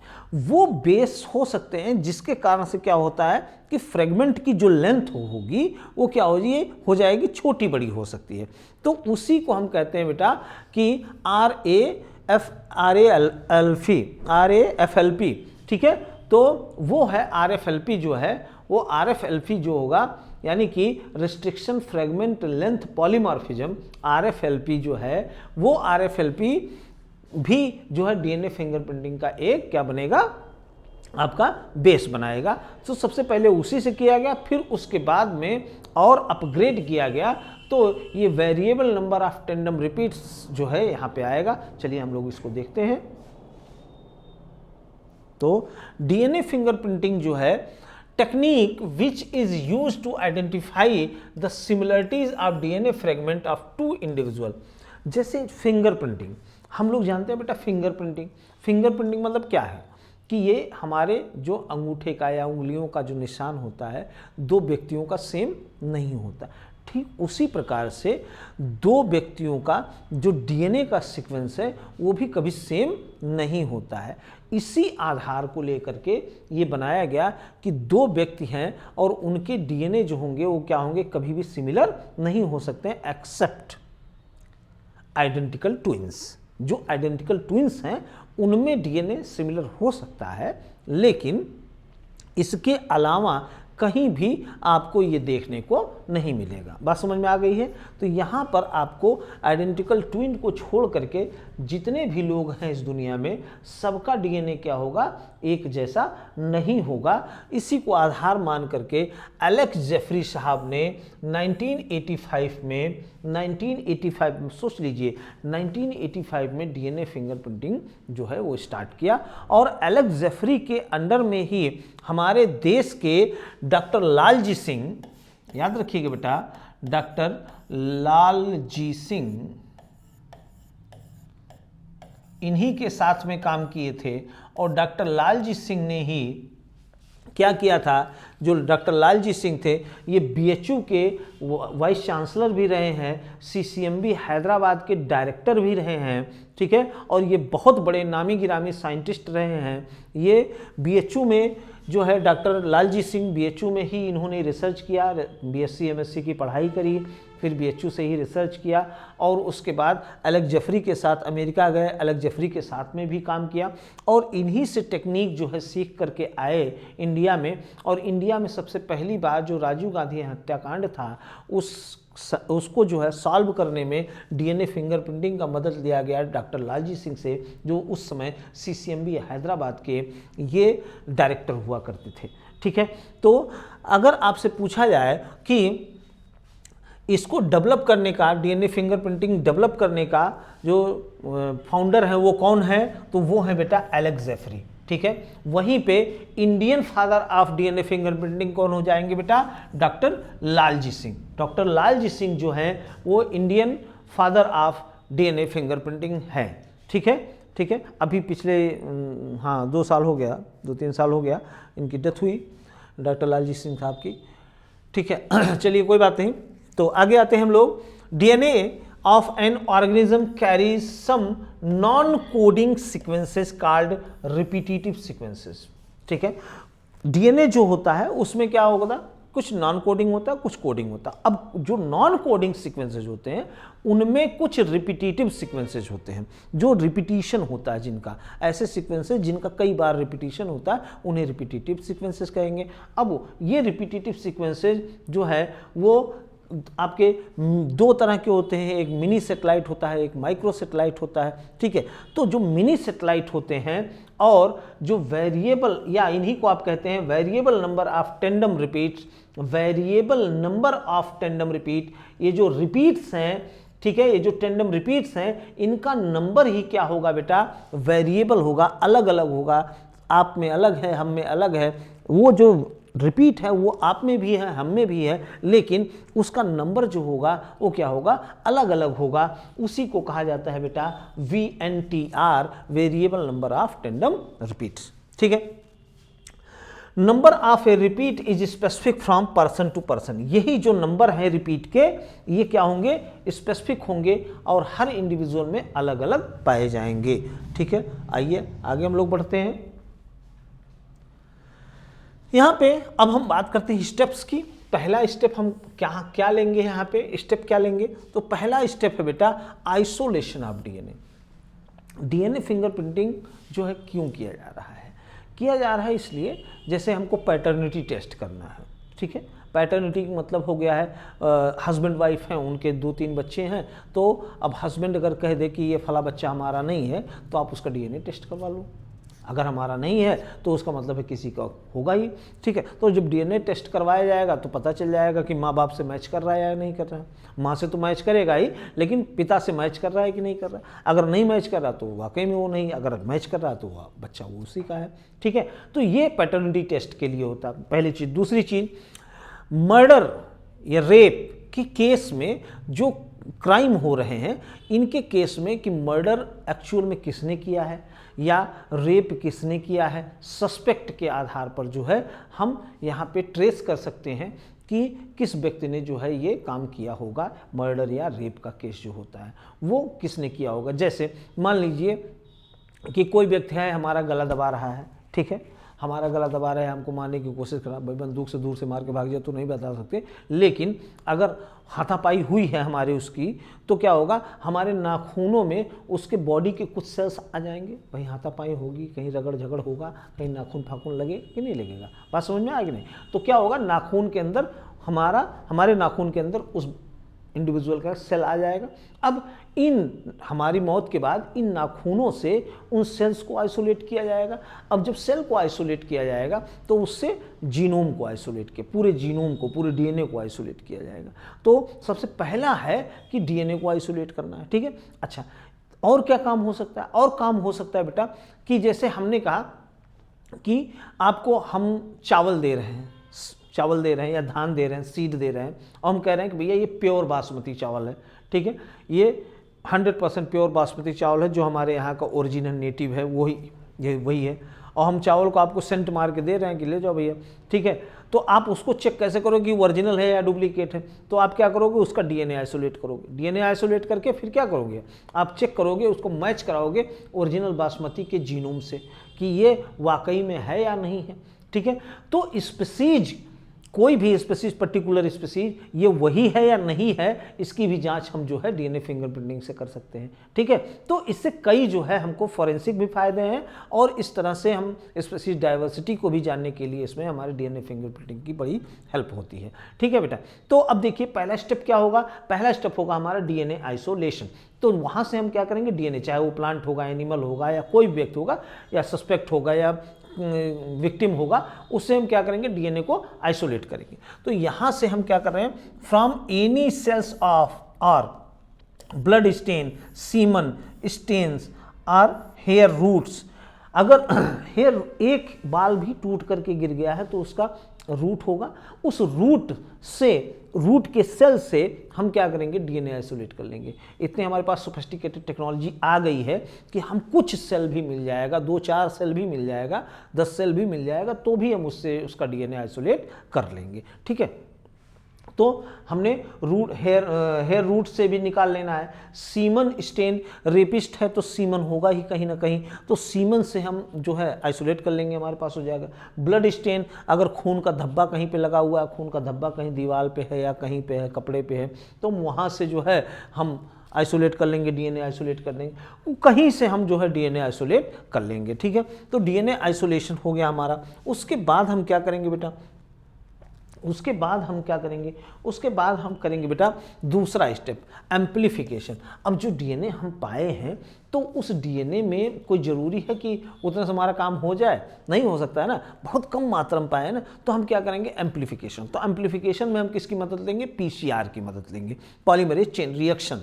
पीसीआर मतलब पॉलीमरेज चेन रिएक्शन, उसकी मदद लेंगे। तो उससे क्या करेंगे, हम सिर्फ पर्टिकुलर जीन जो है या पर्टिकुलर नॉन कोडिंग रीजन जो है उसी को एम्प्लीफाई करवा लेंगे। ठीक है, तो एम्प्लीफिकेशन हमारा हो गया। हम पूरे जीनोम को नहीं चाहते हैं, हमको जो रीजन चाहिए, जो नॉन कोडिंग, जो रिपीटेटिव सीक्वेंसेस वाले रीजन है, हम सिर्फ उसी रीजन को क्या करेंगे, एम्प्लीफाई करवा लेंगे। ठीक है, एम्प्लीफिकेशन हो जाएगा, अब बाकी को हम छोड़ देंगे। तो एम्प्लीफिकेशन ये हम करवा लेंगे। उसके बाद क्या करेंगे बेटा, उसके बाद हम करेंगे बेटा, ध्यान से देखिएगा, डाइजेशन ऑफ डीएनए। जो हमने डीएनए निकाल लिया है उसको हम क्या करेंगे, डाइजेस्ट करेंगे बाय द रिस्ट्रिक्शन इंडोन्यूक्लियेजेस। इंडोन्यूक्लियेज का उपयोग करके हम उसको तोड़ेंगे, काटेंगे, और काट करके फिर क्या करेंगे, उसको हम सेपरेट करेंगे। सेपरेट करेंगे, अलग अलग उसके फ्रेगमेंट जो होंगे, छोटे बड़े जैसे फिर फ्रेगमेंट होंगे, उसी आधार पर ये क्या हो जाएंगे, सेपरेट हो जाएंगे। बड़ा फ्रेगमेंट पीछे रह जाएगा और छोटा फ्रेगमेंट सबसे आगे चला जाएगा। एग्रोजेल इलेक्ट्रोफोरेसिस है, आगे बायोटेक्नोलॉजी में आपको पढ़ाया जाएगा। तो ये जो है, जो छोटे फ्रेगमेंट होंगे वो क्या होंगे, सबसे आगे रन करेंगे और जो बड़े फ्रेगमेंट होंगे वो पीछे रह जाएंगे। ठीक है, तो उस हिसाब से हम क्या करेंगे, सभी फ्रेगमेंट को उनके साइज के आधार पर हम क्या करेंगे, सेपरेट कर लेंगे। ठीक है, चलिए आगे आते हैं। ये देखिए हम यहाँ पे क्या करेंगे बेटा, ये separation of DNA fragment by the gel electrophoresis. अब जेल इलेक्ट्रोफोरेसिस के आधार पर हम इसको क्या करेंगे, अलग अलग कर लेंगे। तो ये देखिए, ये क्या है, एक एग्रोजेल इलेक्ट्रोफोरेसिस है। ये आपका इलेक्ट्रोड, आपका निगेटिव इलेक्ट्रोड है, ये निगेटिव इलेक्ट्रोड है, और इधर क्या लगाया जाएगा, इधर पॉजिटिव इलेक्ट्रोड लगाया जाएगा, पॉजिटिव इलेक्ट्रोड। डीएनए कैसा होता है बेटा, डीएनए कैसा होता है, डीएनए पे कौन सा चार्ज होता है, निगेटिव चार्ज होता है, तो किस तरफ भागेगा, पॉजिटिव की तरफ जाएगा। ठीक है, आप डीएनए यहाँ पे लोड कर दिए, डीएनए यहाँ पे लोड कर देंगे, करंट चला देंगे, तो फिर क्या होगा, डीएनए पॉजिटिव की तरफ भागेगा। तो जो छोटा होगा वो बहुत तेजी से भागेगा और जो बड़ा होगा वो धीरे धीरे जाएगा। ठीक है, तो बड़ा वाला पीछे रह जाएगा और छोटा वाला सबसे आगे हो जाएगा। तो देखिएगा, स्मॉलर फ्रेगमेंट सबसे आगे और जो लार्जर फ्रेगमेंट होगा वो सबसे पीछे। अब इस तरह से हमको बैंड दिखाई देगा, वो आप देखेंगे जब वहाँ पे जेल डॉक सिस्टम में डीएनए कुछ हमको इस तरह से दिखता है, और उसका फोटो जब हम एग्रोज कंसंट्रेशन के आधार पर लेते हैं कि हमको बैंड किस तरह से, किस कंसंट्रेशन में जो है वो कितना मिलेगा, वो यहाँ पे हम देख रहे हैं बेटा।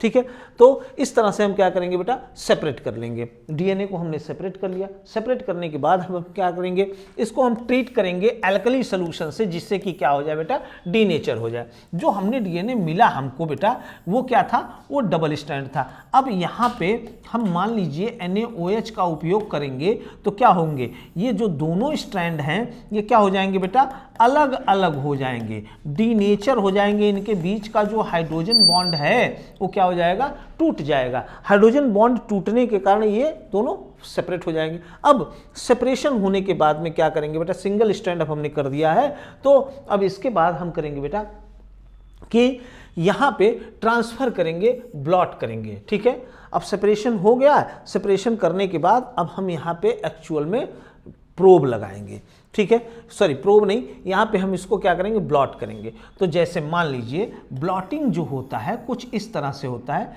कि यहाँ पे थोड़ा सा ऊंचा हो कर देंगे, हम एक बीकर लेंगे इस तरह से और इसको हम पूरा भर देंगे, किससे, जो है बफर से हम यहाँ पे भर देंगे, ठीक है। अब बफर से जब हमने भरा इसको बेटा, अब यहाँ पे हम क्या करेंगे, यहाँ पे अपना हम रखेंगे जो हमारा एग्रोज है, एग्रोज जेल जो है वो यहाँ पे हम रख देंगे, एग्रोज जेल हमारा हो गया, ठीक है। इसके ऊपर हम क्या करते हैं बेटा, इसके ऊपर जो है ब्लॉटिंग सीट्स रख देते हैं, ऐसे ब्लॉटिंग सीट रख देते हैं, ठीक है, ऐसे इसके ऊपर हम ब्लॉटिंग सीट रख देते हैं। तो क्या होता है, इसके बफर जो है वो बफर वाटर, यहाँ पे हम रखेंगे एक नाइट्रोसेल्यूलोज का मेम्ब्रेन, यहाँ पे सीट के ऊपर यहाँ पे हम नाइट्रोसेल्यूलोज की एक मेम्ब्रेन रखेंगे। अब हम क्या होगा कि यहाँ से वाटर जो है वो जेल के माध्यम से इसमें से ऊपर की तरफ जाएगा, सक करेंगे ये जो ब्लॉटिंग पेपर है, ये जो ब्लॉटिंग पेपर है उसको क्या करेंगे, सोखेंगे।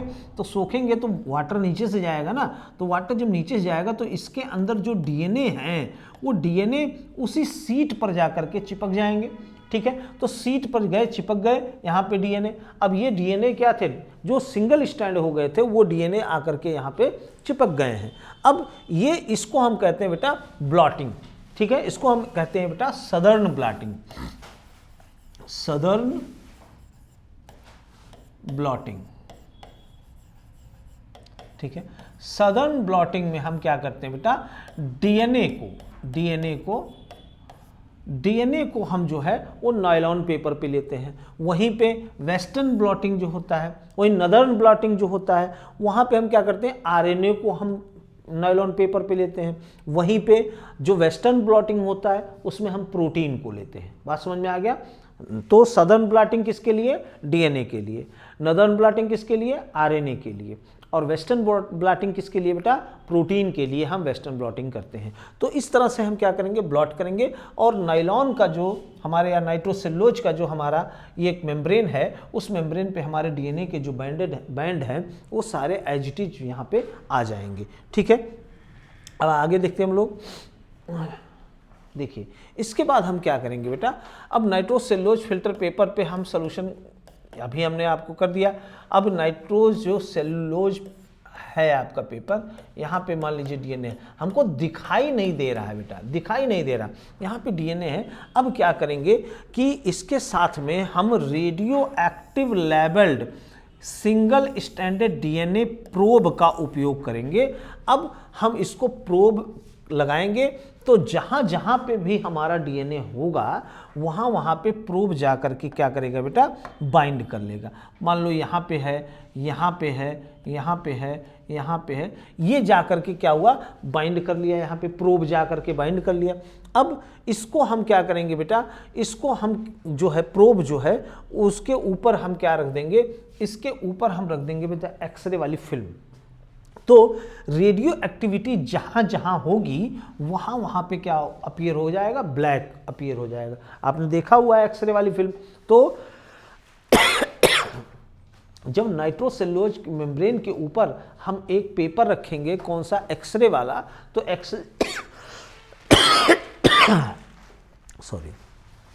तो एक्सरे वाला जो पेपर होगा वो क्या हो जाएगा बेटा, उसके ऊपर जहाँ जहाँ रेडियो एक्टिविटी होगी वहाँ वहाँ पे क्या हो जाएगा, ब्लैक हो जाएगा।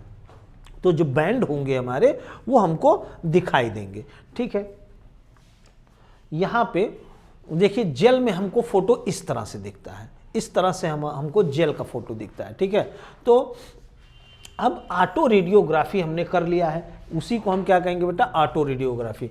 तो photograph on X-ray film by autoradiography, the image in the form of dark and light bands of the hybridized DNA obtained is called DNA fingerprint.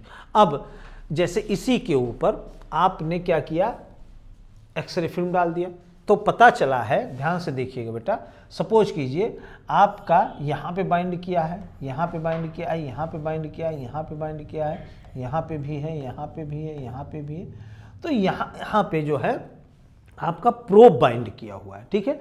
तो जब आपका प्रोब बाइंड किया हुआ है तो इसी के ऊपर आप क्या करेंगे, एक्सरे फिल्म डाल देंगे, फिल्म डाल करके रात भर के लिए छोड़ देंगे, तो जहाँ जहाँ रेडियो एक्टिविटी होगी वहाँ वहाँ पे क्या हो जाएगा, ब्लैक हो जाएगा। तो इस तरह का आपको ब्लैक कलर का स्पॉट मिल जाएगा, जैसे यही है, यहाँ पे आपने रख दिया तो आपको इस तरह से यहाँ पे एक ब्लैक स्पॉट मिलेगा, यहाँ पे मिलेगा आपको, यहाँ पे मिलेगा आपको, फिर यहाँ पे आपको मिलेगा और यहाँ मिलेगा, ठीक है, और उसके बाद में यहाँ मिलेगा, यहाँ मिलेगा, इस तरह से आपको स्पॉट मिलने लगेगा, ठीक है। अब इसी से हम क्या करेंगे, कंपेयर करेंगे, इसी को हम कह रहे हैं बेटा डीएनए फिंगरप्रिंट, ठीक है। अब ये जो फिंगरप्रिंट है इसी से हम मैच कर लेंगे। मान लीजिए कि ये जो है आपके जो है सस्पेक्ट का है, ये विक्टिम का है, और ये सस्पेक्ट 1 2 3 ऐसे सस्पेक्ट को ले लिया, तो यहाँ पे अब किसके साथ ये वाला जो है डीएनए किसके साथ मैच कर रहा है, ये हम मैच करा करके यहाँ पे हम चेक कर सकते हैं कि कौन सा डीएनए कहाँ से आया हुआ है, ठीक है। देखिए जैसे यहाँ पे आप लोग देख लीजिए, जैसे ये एक क्रोमोसोम पैटर्नल है, दूसरा मैटरनल है, एक इंडिविजुअल का, ये दूसरे इंडिविजुअल का, एक पैटर्नल एक मैटरनल है, ठीक है। अब इन दोनों में से जैसे यहाँ पे आप लोग देख रहे हैं कि ये क्रोमोसोम नंबर आपका जो है वो 1 है, ये 2 है और ये 16 है, ठीक है। ये अब ये जो है ये मान लीजिए कि ये फादर है और ये क्या है, मदर है, सपोज कीजिए, तो इन दोनों में से कोई एक ही क्रोमोसोम आएगा, ठीक है। तो 1 2 3 4 रिपीट है और ये 3 रिपीट है, यहाँ पे 2 2 4 2 6 2 8 2 4 6 7, यहाँ पे आपका देखिए ये आपका कितना रिपीट है बेटा, 3, ये कितना है 4, इसका आप आ जाइए क्रोमोसोम नंबर 2 का, तो यहाँ पे है बेटा 8, यहाँ पे है 7, यहाँ पे कितना है बेटा 2 4 5, ये है आपका 5 5 5 4 9 10, ये 10 हो जाएगा, ठीक है। अब आइए ये आपका फादर का हो गया, यहाँ पे आ जाइए, ये देखिए कितना रिपीट है, 2 4 6 8 9 9 2 11, ये 11 हो गया, ये 9 हो गया। यहाँ पे आ जाइए तो 2 4 6 7 8, ये 8 हो गया, ये 7 हो गया। यहाँ पे आ जाइए, ये 2 है और ये है आपका 5, ठीक है। चलिए अब देखिए समझिएगा बेटा, अब जब गैमीट होगा तो गैमीट में से इस क्रोमोसोम का जो क्रोमोसोम नंबर 1 है, उस क्रोमोसोम नंबर 1 का जो बैंड आपका आएगा वो या तो 3 आएगा या तो 4 आएगा, ठीक है। यहां से जो आएगा 1 आएगा वो या तो 11 आएगा या तो 9 आएगा। तो कॉम्बिनेशन क्या हो सकते हैं, देखिए ध्यान से, पहले 3 के साथ कॉम्बिनेशन बनाइए, 3 का 3 11 हो सकता है और 3 9 हो सकता है। फिर 4 के साथ कॉम्बिनेशन बनाइए तो 4 आपका 11 हो सकता है और 4 आपका 9 हो सकता है। तो ये 4 कॉम्बिनेशन यहाँ पे बन सकते हैं। अगर इनका है बच्चा है तो इस 4 कॉम्बिनेशन में कोई कॉम्बिनेशन एक वो आ सकता है, ठीक है। तो ये कॉम्बिनेशन, उसी तरह से इनमें 4 कॉम्बिनेशन बनेंगे, उसी तरह से इनमें 4 कॉम्बिनेशन, और ये टोटल कितने कॉम्बिनेशन बन सकते हैं, तो 4 चौके 16 चौका 64, 64 टाइप के कॉम्बिनेशन बन सकते हैं, ठीक है। तो अब इन यानी कि हर बच्चा जो है अलग कॉम्बिनेशन का हो सकता है, ठीक है। तो यहाँ पे आप लोग देखेंगे, अब यहाँ पे आप बात कर रहे हैं, सॉरी ये क्रोमोसोम नंबर 1 नहीं है, क्रोमोसोम नंबर 7 है, तो हम बात करते हैं क्रोमोसोम नंबर 7 की। अब यहाँ पे टेंडम रिपीट मान लीजिए बच्चे में ये आया है, ठीक है। यहाँ पे आया है आपका, देखिए 2 4 6 8 10 11, ये 11 है, ठीक है, और ये कितना है 2 4 6 8 9, ठीक है, 9 है, ठीक है, 11 9। तो इनके दोनों बैंड यहाँ आ गए हैं, इसके बैंड यहाँ, इसके बैंड यहाँ आए हैं। अब ये सी है, ठीक है, और ए बी, तो ए यहाँ से ले लिया गया है, बी यहाँ से ले लिया गया है, इनके बैंड ये हैं, ठीक है। तो अब इसमें से आपको ये बताना है कि ये बच्चा इन दोनों का है या नहीं है, ठीक है। तो अब देख लीजिए, ये वाला बैंड यहाँ मिल रहा है, यहाँ नहीं मिल रहा है, ये वाला बैंड यहाँ मिल रहा है, नहीं मिल रहा, ठीक है, मिल रहा है, ठीक। और उसके बाद में यहाँ ये वाला बैंड यहाँ मिल रहा है, नहीं मिल रहा है, ठीक है, ए से ये वाला नहीं मिल रहा है, यहाँ भी नहीं मिल रहा है, ये वाला बैंड मिल रहा है, ठीक है, ये वाला बैंड मिल रहा है, बिल्कुल नहीं मिल रहा है। तो आप क्या कहेंगे, ए का जो बच्चा है वो सी नहीं है, ठीक है, ठीक है, बी का है, बी आप देखने में लग रहा है पूरा बी का आया हुआ है, लेकिन जो है ए का कुछ नहीं आया है, ठीक। तो इस तरह से आप कह सकते हैं, ये पैटर्निटी टेस्ट करने के लिए जो है इस तरह से भी आप लोग बता सकते हैं डीएनए फिंगरप्रिंटिंग के माध्यम से। तो चलिए एप्लीकेशन क्या क्या हो सकता है। एप्लीकेशन पहला हमने आपको पहले बता दिया था, फॉरेंसिक का मतलब क्या होता है बेटा, ध्यान से समझिए, न्यायिक, ठीक है, यानी कि न्याय में, विधिक यानी कि कोर्ट कचहरी, बात समझिएगा, फॉरेंसिक का मतलब कोर्ट कचहरी। तो forensic tool to solve the problem of paternity, problem क्या सॉल्व करना है, पैटर्निटी का, यानी कि जैसे माता पिता कौन है वो, उसके बारे में, रेप के बारे में, मर्डर के बारे में पता करने के लिए जो है वो हम इसको एज ए फॉरेंसिक टूल के रूप में यूज कर सकते हैं। डायग्नोसिस ऑफ जेनेटिक डिजीजेज, इससे जो है हम कई तरह के जेनेटिक डिजीज को भी डायग्नोस कर सकते हैं। और फाइलोजेनेटिक स्टेटस, किसी भी एनिमल का या आप कह लीजिए कोई भी स्पीसीज है, उस स्पीसीज का जो फाइलोजेनेटिक स्टेटस है वो क्या है, इससे भी हम यहाँ पे पता लगा सकते हैं। तो ये कुछ इसके जो है इम्पॉर्टेंट आपके ये है एप्लीकेशंस हैं। तो एप्लीकेशंस के बाद हम लोग स्टार्ट करते हैं बेटा जो PYQs हैं। तो PYQs के बारे में, यानी कि जो पहले आ चुके हैं क्वेश्चन, उनके बारे में हम लोग देखते हैं। तो यहाँ पे है डीएनए फिंगरप्रिंटिंग, पहला क्वेश्चन हम लोगों का है, ये फर्स्ट क्वेश्चन है बेटा। DNA fingerprinting involve identifying differences in some specific region in DNA sequence called, क्या कहलाता है बेटा, वो सैटेलाइट डीएनए कहलाएगा, ठीक है, सिंगल न्यूक्लियोटाइड कहलाएगा, रिपीटिटिव डीएनए कहलाएगा, या पॉलीमॉर्फिक डीएनए कहलाएगा। वो कहलाएगा बेटा रिपीटिटिव डीएनए। बात समझ में आ गया, अभी हमने सब देखा, तो ये कहलाएगा क्या, बी इसका ऑप्शन सही है, रिपीटिटिव डीएनए, ठीक है। अगला क्वेश्चन हम लोग देखते हैं बेटा। अगले क्वेश्चन में है आपका, ये आपका आया हुआ है 2020 में ये question, which is the basis of genetic mapping. Genetic mapping का बेसिस क्या हो सकता है, ह्यूमन जीनोम का, एज वेल डीएनए फिंगरप्रिंटिंग। तो जेनेटिक मैप हमने अभी आपको बताया था, जब स्टार्टिंग में हमने बताया था आपको जीनोम HGP के बारे में, तो उसमें क्या मिला था हमको, ह्यूमन जीनोम प्रोजेक्ट में जो है कुछ सीक्वेंसेज मिले थे जो दोनों का बेस बना रहे हैं, जिसके मैप बनाया जा सका, साथ ही साथ डीएनए फिंगरप्रिंटिंग। तो polymorphism in DNA sequences, single nucleotide polymorphism, polymorphism in HNRNA sequences, polymorphism in RNA sequences. तो पॉलीमॉर्फिज्म इन डीएनए सीक्वेंसेज, ठीक है। तो डीएनए सीक्वेंस में पॉलीमॉर्फिज्म मिला था, और वो पॉलीमॉर्फिज्म क्या था, रिस्ट्रिक्शन एंडोन्यूक्लियस के साइट भी थे, रिपीटिटिव सीक्वेंसेस भी थे, तो इनके कारण जो है पॉलीमॉर्फिज्म था, ठीक है। अगला हम लोग क्वेश्चन देखते हैं बेटा, जो कि 2016 में आया हुआ था। Which one of the following is not required, याद रखिएगा जहां जहां नॉट लिखा रहे वहां पे डबल आप लोग अंडरलाइन कीजिएगा कि not required for any of the techniques of DNA fingerprinting available at present. इस समय जो है डीएनए फिंगरप्रिंटिंग में कौन सी टेक्निक जो है वो अवेलेबल, इस समय की बात कर रहे हैं कि वो नहीं यूज, नॉट रिक्वायर्ड होती है।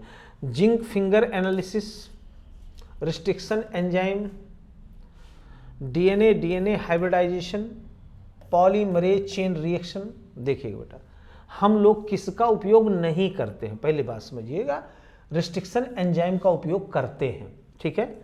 हम लोग डीएनए हाइब्रिडाइजेशन करते हैं, प्रोब वाला भी याद आया, ठीक है। पॉलीमरेज चेन रिएक्शन का भी उपयोग करते हैं, पीसीआर का उपयोग करते हैं, लेकिन जिंक फिंगर एनालिसिस हम लोग नहीं करते हैं। तो यही ऑप्शन सही होगा आपका ए।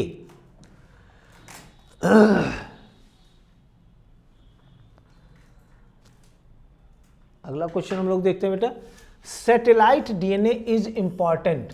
सैटेलाइट डीएनए बहुत इंपॉर्टेंट होता है बिकॉज ये 2015 में क्वेश्चन पूछा गया। कोड्स फॉर प्रोटीन, नहीं, सैटेलाइट डीएनए कोड नहीं करता है।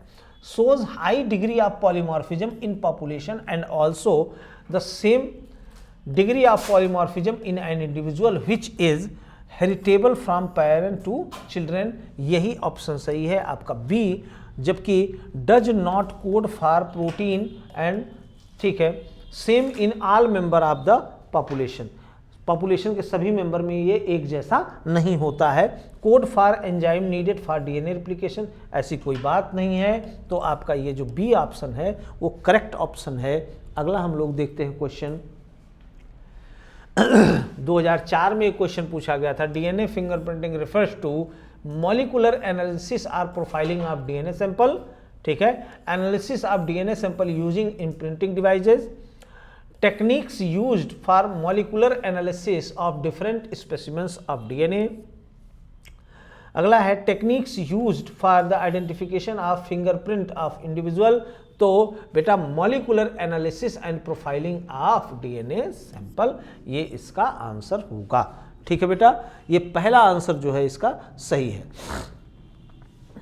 चलिए अगला क्वेश्चन हम लोग देखते हैं, the basis for DNA fingerprinting क्या है, 1996 में क्वेश्चन पूछा गया है, बहुत इंपॉर्टेंट है।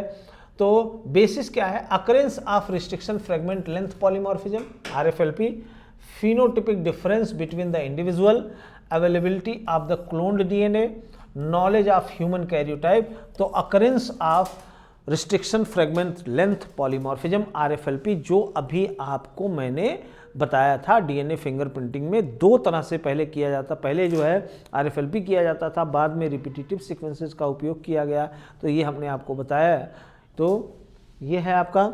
उसके बाद है बेटा आपका नेक्स्ट क्वेश्चन, पहला है there were approx genes in human DNA as per the goals of HGP, कितने जीन्स पाए गए, तो कितने जीन पाए गए बेटा, कितने जीन पाए गए, तो हम लोग कह सकते हैं 20,000 से 25,000 जीन जो है वो यहाँ पे पाए गए, जबकि टोटल अभी बुक में आपके दिया हुआ है लगभग 30,000, approximately 30,000 genes are discovered by HGP, ठीक है, तो ये आपका पहला आंसर यहाँ पे सही आएगा।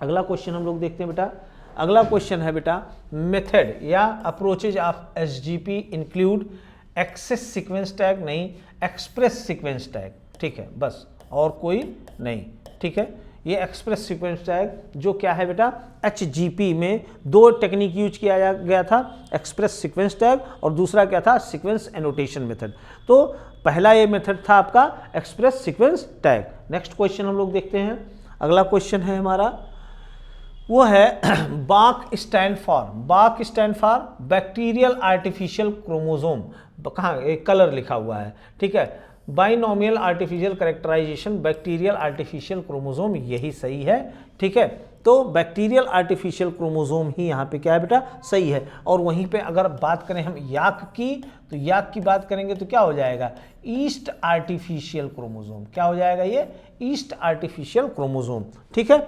आगे चलिए देखते हैं हम लोग नेक्स्ट क्वेश्चन, ये नेक्स्ट क्वेश्चन है, fragment were sequenced using automated DNA sequence that work principle of a method developed by, किसने किया था बेटा, किसने किया था बताइए, डबल नोबल लॉरिएट हैं, 2 बार नोबेल प्राइज मिला था, फ्रेडरिक सेंगर, ठीक है। चारगाफ ने क्या किया था, A+G=C+T, मार्शल नेरेलबर्ग ने क्या किया था, इन्होंने सेल फ्री प्रोटीन सिंथेसिस किया था, जॉर्ज गैमो ने क्या किया था, इन्होंने जेनेटिक कोड को जो है वो डेसिफर किया था कि ये ट्रिपलेट होते हैं, ठीक है। तो यहाँ पे फ्रेडरिक सेंगर जो हैं, इन्होंने ही आपके डीएनए के सीक्वेंसिंग का मेथड तैयार किया था, तो इसके आधार पे इनको भी एक बार नोबेल प्राइज मिला है, इनको 2 बार नोबेल प्राइज मिला है, एक बार जो है अमाइनो एसिड के सीक्वेंसिंग के लिए मिला है और एक न्यूक्लियोटाइड के सीक्वेंसिंग पे मिला है, दोनों बार इन्हीं को मिला है, फ्रेडरिक सेंगर को। चलिए अगला हम लोग क्वेश्चन देखते हैं, अगला क्वेश्चन बेटा हमारा, which chromosome was found to have most gene. सबसे बड़ा, सबसे ज़्यादा जीन कहाँ पे है? सबसे ज़्यादा जीन बेटा सबसे बड़े क्रोमोसोम पे होगा। सबसे बड़ा क्रोमोसोम कौन सा है? Chromosome number 1। तो ये देखिए क्रोमोसोम नंबर 1 जो है वो सबसे बड़ा जीन है। 2968 जीन यहाँ पे पाए जाते हैं और क्रोमोसोम Y जो है वहाँ पे सिर्फ मात्र 231 जीन पाए जा रहे हैं। तो ये क्रोमोसोम Y सबसे स्मॉलेस्ट जीन वाला है और क्रोमोसोम 1 जो है क्रोमोसोम नंबर 1 ये सबसे ज़्यादा जीन पाए जाने वाला है। अगला हम लोग क्वेश्चन देखते हैं।